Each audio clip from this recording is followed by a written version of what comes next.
नाज़रीन अॼु मिरपुर ख़ासि ब्यूरो टाइम मां अॼु वरी हितां असां गॾु हाज़िर थिया आहियूं। अॼु मिरपुर ख़ासि सिविल अस्पताल जेका मिरपुर ख़ासि डिवीज़न जे हेडक्वार्टर जे अस्पताल आहे जिते हिते खोड़ सारा मसइला आहिनि। फस्ट सभ खां पहिरीं असां पंहिंजे नाज़रीन खे ॿुधाईंदा हलूं त मिरपुर ख़ासि सिविल अस्पताल जेको जंहिंखे 4 ज़िला उन खां अलावा टंडोलार जा माण्हू हिते अचनि था। जॾहिं मिरपुर ख़ासि खां मरीज़ जेकॾहिं अचनि था ॿाराड़ी जे इलाइक़नि मां जेको फाटक खां करे तक़रीबन सिविल अस्पताल जे गेट ताईं उहो रोड ब्लॉक हूंदा आहिनि, रोड बंदि पिया हूंदा आहिनि। ऐं चुंगची वारनि पारां हिते जेको अॾो क़ाइमु करे छॾियो आहे, मंथलियूं वग़ैरह वरितियूं थी वञनि। उन खां अलावा लुंडे बाज़ार वारा भाॼियुनि वारा इहे अची बीह रहिया आहिनि, जंहिंजे करे हुतां जेके ॿाराड़ियुनि खां मरीज़ अचनि था उनखे सख़्तु परेशानी जो शिकार थियनि था। उनखे अलावा सिविल अस्पताल जे मेन गेट खां अलशफ़ा चौक जेको आहे उते प्राइवेट डॉक्टरनि जो जेके अस्पताल आहिनि, अलशफ़ा मेडिकल सेंटर समेत ॿियो अस्पताल आहिनि, उन करे बि माण्हुनि खे खोड़ सारा मसइला पैदा थियनि था। इन खां अलावा जेको जी शहर खां माण्हू अचनि था त मार्केट चौक खां करे सिविल अस्पताल जे मेन गेट ताईं ठेड़नि वारा भाॼियुनि वारा इन्हनि, उन खां अलावा चुंगची रक्शे वारनि पारां हर जॻह ते रोड ब्लॉक कराए छॾिया आहिनि। उन खां अलावा एनक्रोचमेंट आहे,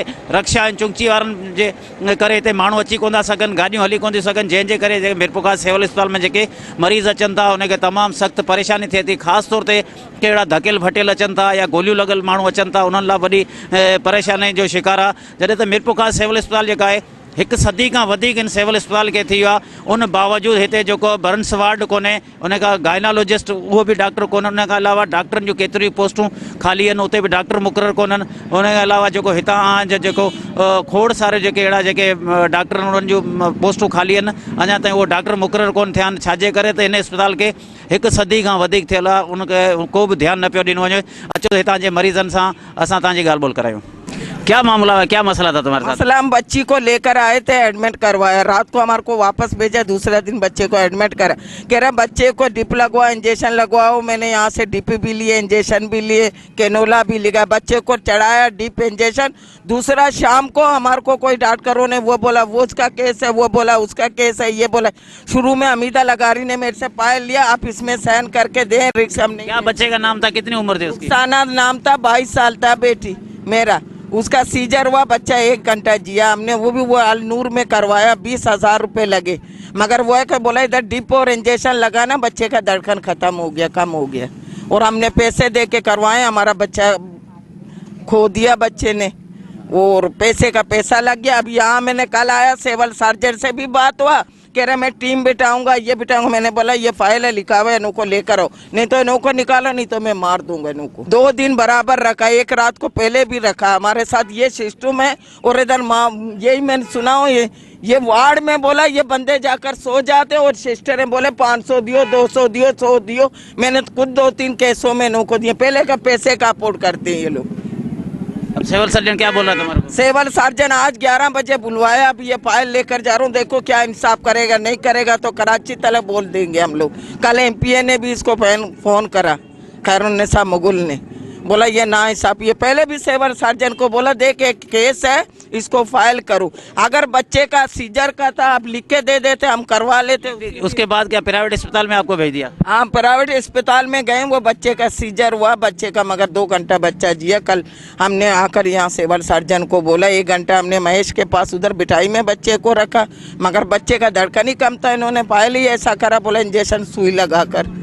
नाज़रीन असीं इन वक़्तु मौजूद आहियूं मिरपुर ख़ासि में जेको गाइनोलॉजिस्ट इंचार्ज आहे, उते लेडीज़ डॉक्टर न हुअण करे डॉक्टर जमील साहब इंचार्ज आहे। अचो तो उनसां ॻाल्हि ॿोल करियो, हिते कहिड़ा मसला आहिनि। डॉक्टर साहब ये गायनी वार्ड के और आप इंचार्ज हो, क्या यहाँ पर गायनी वार्ड का कोई लेडीज़ वगैरह डॉक्टर ही नहीं गया? ये हमारी लेडी डॉक्टर थी, वो AMS फीमेल थी, गायनी वार्ड के इंचार्ज थी, वो रिटायर हो गई हैं।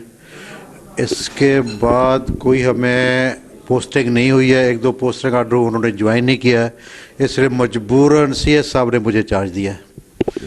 डॉक्टर साहब गायनी वार्ड के अंदर ऐसे मसले होते हैं या लेडीज़ डॉक्टर ही नहीं होती, जिंदा मिसाल है कि ये औरत बैठी हुई, इनका कोई बच्चा वगैरह फोत हो गया है, और तकरीबन रात के टाइम पे होती ही नहीं है, ये सबको बोलती हैं कि हैदराबाद चले या दूसरी जगह। ये कभी आपने इसके ऊपर कोई एक्शन उठाया?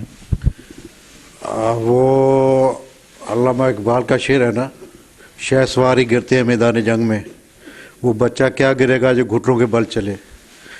जहाँ काम होता है कंप्लेन वहीं होती है, जहाँ काम नहीं होगा वहाँ कंप्लेन भी नहीं होगी।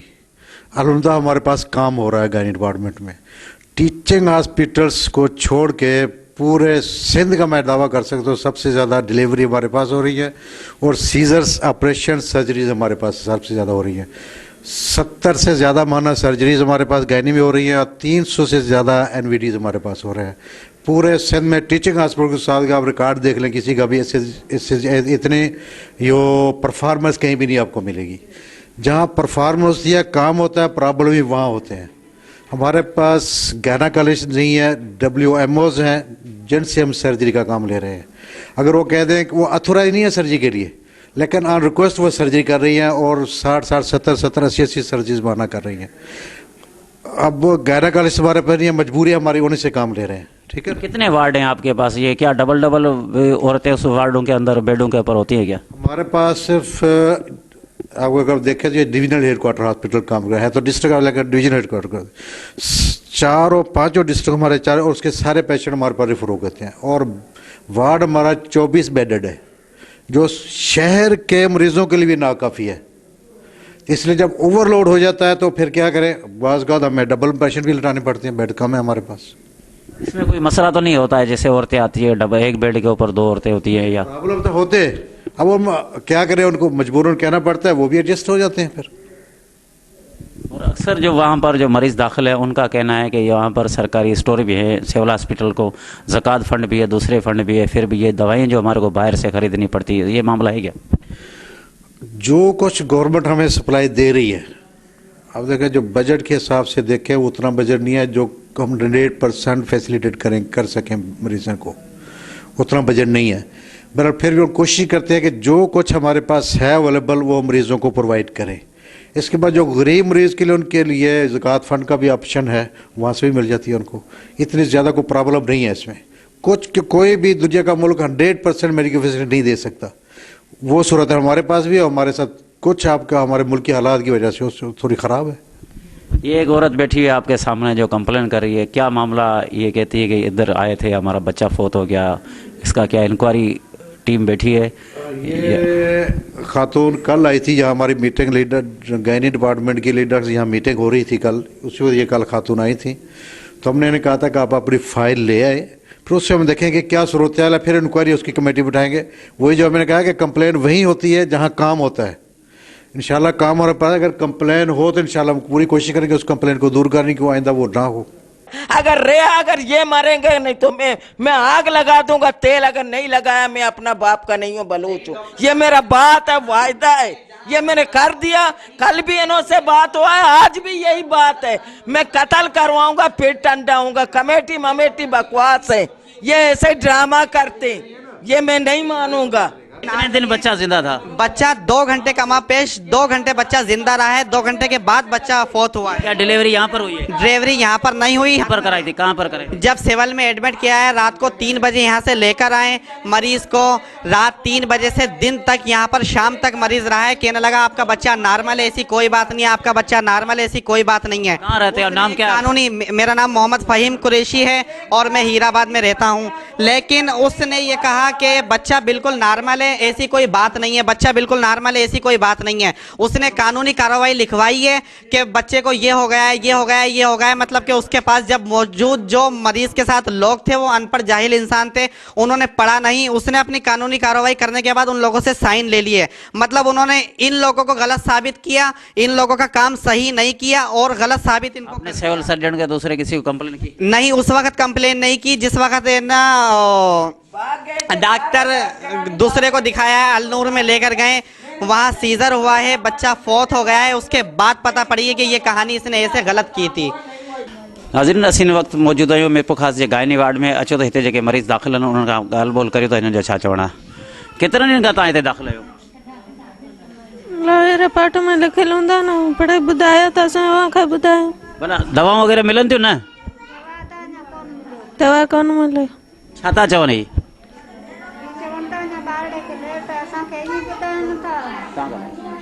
ये चवनि था लाइट ॿारड़ा खां, वरी चवनि था राति हिते रहो, असां ॾिसंदासीं। डॉक्टर ईंदा आहिनि चेक करणु? हा, डॉक्टर त ईंदा आहिनि चेक करणु, ईअं सही नथा ॿुधाइनि। आगे दवा वग़ैरह ॾियनि था न? न किथां था वठो तव्हां? असां वेठा आहियूं ई उमरकोट जे तालुके जा आहियूं, हिते वेठा आहियूं, नथा ॾियनि। ग़रीब माण्हू आहियूं, सरकारी में आयासीं, असांजा नथा ॿुधनि। छा था चवनि भला? भला न को जवाब ॾियनि था, न को दवा इलाज करनि था, न की सही वरंदी ॾियनि था। हा असीं ग़रीब माण्हू हारी हिते असांखे 8-7 ॾींहं आए वेठा आहियूं, न को करनि था इलाज, न के ॾियनि था छुटी। पोइ असांजे ग़रीबनि जो केरु ॿुधे ई कोन थो। न ही चवनि था असीं सरकारी दवाऊं सभु ॾींदा आहियूं, हिते मरीज़नि सभिनी खे असीं दवाऊं मुफ़्त ॾींदा आहियूं, तव्हां चओ था दवाऊं कोन था ॾियनि। असांखे अञा कोन मिलियो बाबा, असांखे अॼु 6 ॾींहं आहे, असांखे कोन कुझु को गोरी जो खणो बि कोन मिलियो। बेड जी हालत ख़राब लॻी पई आहे, चादरनि जी हालत ख़राब लॻी, तव्हां कॾहिं हिननि खे चयो चादरूं चेंज करियो? चादर धणी नथा ॾियनि, असीं किथां खणंदासीं। उमरकोट खां आया आहियूं।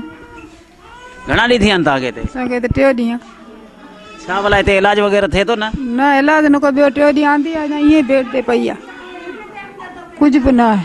छा था चवनि भला ही चवंदा था या वियो माठ करे 2 ॾे रत लॻायोसि, रत वठी अचो लॻायो, पोइ हाणे रत जूं दवाऊं वग़ैरह भला तव्हांखे मिलनि थियूं फ्री में? न कुझु बि न, लिखियो था ॾींहुं वठियो था अचूं, टिकी आहे उहो बि लिखियो था ॾींहुं, स्टोर था वठियो था अचनि।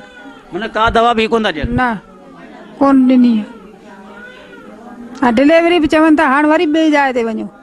घणा ॾींहं तव्हांखे रखियो अथनि हिते, हाणे वरी ॿी जाइ ते मोकिलीनि था? 3 ॾींहं थिया आहिनि, अॼु 4थों ॾींहुं आहे। अॼु अञा रत ॾिनो आहे, हू पियो आहे, लॻायो बि कोन आहे। ॿियनि छा था चवनि, हैदराबाद वञो या ॿियनि किथे वञो? अॻु में त चयूं हैदराबाद वञो, असां चयो असां वटि ख़र्चु कोन्हे, पोइ हाणे माठिया वेठा आहिनि, हाणे वरी अचनि, हले छा अचनि।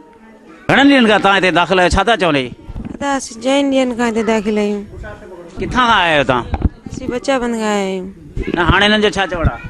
हाणे हिननि जो इहो चवणु आहे त वञो हिते लाल बत्ती वञो, हुते वञो, हुते वञो, जेको हिते गोरी दवा ॾियनि था सॼी पैसनि जा लिखी ॾींदासीं, स्टोर ते वठूं था। असीं त ग़रीब आहियूं, असां वटि ख़र्चु कोन्हे। ऐं डॉक्टर खां अल्ट्रासाउंड करायो, 500 रुपया ॾेई करे अल्ट्रासाउंड करायो, उन पेट में ॿार उबतो ॾसियो। हिते सुबुह जो मैडम चेक करणु आई, उन चयो किथां आयो उबतो, किथां आयो ॿियो। हीउ डॉक्टर त सभिनी जो पीउ थियो वेठो आहे, हिन जे करे असां वटि जो को ऑपरेशन कोन्हे। माठ करे घर वञो, ब्लेट लॻाए घर वञो। न हाणे तव्हां वटि पैसा बि कोन्हनि इलाज जा, जेकॾहिं हीअ तव्हांखे जवाब था ॾियनि, पोइ तव्हां केॾांहुं वेंदव? पोइ घर वेंदासीं, ॿियो केॾांहुं वेंदासीं। जेको मानी वग़ैरह तव्हां खाओ पिया हिते अस्पताल में, छा मानी कोन थी मिले छा? न न मानी कोन थी मिले, मानी बानी सभु असां होटल ते घुरायूं था, पैसनि जी मानी चांहि सभु होटल ते पैसनि जी घुरायूं था। आहे कोन सफ़ाई, छा करियूं, ग़रीब माण्हू आहे, मजबूरी में वेहणो पियो, ॿियो छा करियूं। हाणे हिते असांखे त मजबूरी में, असां ॾिसण वारा जेके हिते आया वेठा आहिनि, हीअ ॿार कढनि वेही न को थी सफ़ाई कनि, बेड जूं चादरूं वादरूं सभु गंद में भरियूं पियूं, पोइ हेठि वेठा आहियूं, पोइ ग़रीब माण्हू छा कयूं, असांखे त मजबूरी में वेहणो पियो। न दवाऊं तव्हांखे बिल्कुलु ई कोन पियूं मिलनि? जी न, असांखे 4 ॾींहं थिया, न को दवा न को गोरी, का शइ कोन। सभु जे गोरी ॾींदा न असांखे ॾींदा, उहो लिखियो बि ॾींदा, असीं स्टोर तां वठी था अचूं, असांखे का शइ कोन थी हिते मिले। डॉक्टर ईंदा ॾिसण, तव्हां इलाज कनि था? असां डॉक्टर ॾिसण हिते आया ई कोन, असां वटि रुॻो मडमूं थियूं अचनि, मडमूं चवनि अवांजो नॉर्मल केस आहे, हीअं हीअं माठ करे घर खणी वञो। घणा ॾींहं थिया आहिनि तव्हांखे हिते? असांखे अॼु 3 ॾींहं थियो। छा था चवनि भला? ऑपरेशन कंदा असांजे त। हिन में भला दवाऊं गोरियूं तव्हांखे मिलनि पियूं या न? कुझु मिलनि थियूं, थोरी मिलनि थियूं, ऐं ॿियूं असां पाराड़ी खां वठूं था, स्टोर खां, ॿी स्टोर खां था वठूं था असीं। नाज़रीन, असीं हिन वक़्तु गायनी वार्ड खां पोइ मिरपोखास जी जेका लेबोरेटरी आहे हुन में मौजूदु आहियूं। हितां जी जेको सिविल सर्जन समेत हिते इंतज़ामिया जो चवणो त असां हिननि खे थैलियूं वग़ैरह फ्री में ॾींदा आहियूं, अचो हिननि सां ॻाल्हि ॿोल करियो। ये क्या ब्लड निकलवा रहे हो, थैली आपको फ्री में देते, पैसों से लेते? सर ये अभी तो हमारे को इस पेशेंट की वजह से फ्री में दिया है, लेकिन फ्री में कभी देते नहीं है, हम पैसों से लेते हैं अपने, और जो कुछ है वो अपने पैसों से लेकर खरीदते हैं, लगाते हैं यहाँ पर। कितने की थैली मिलती है बाहर से? 170 या 200 के करीब ऐसे। शिकायतूं असांखे दवाऊं ॿाहिरां खां वठी अचणियूं पवनि थियूं, ऐं हुन खां अलावा जेका सिविल अस्पताल में मानी पवंदी आहे उहो बि माण्हुनि खे मानी कोन पई मिले। छा मसइला आहिनि हिते ॿिया, ऐं हिन खां अलावा ॿिया कहिड़ा मसइला आहिनि? मेडिसिन त जेका आहे न तक़रीबन हिते ई मिले थी, मतिलबु जेकॾहिं को बीमारी अहिड़ी आहे इहो मेडिसिन बिल्कुलु उनखे ज़रूरी आहे त पोइ ॿाहिरां घुरणी पए थी। बाक़ी मानी जो मसइलो जेको आहे हीअ त पोइ इंतिज़ामिया खे पुछणो पवंदो।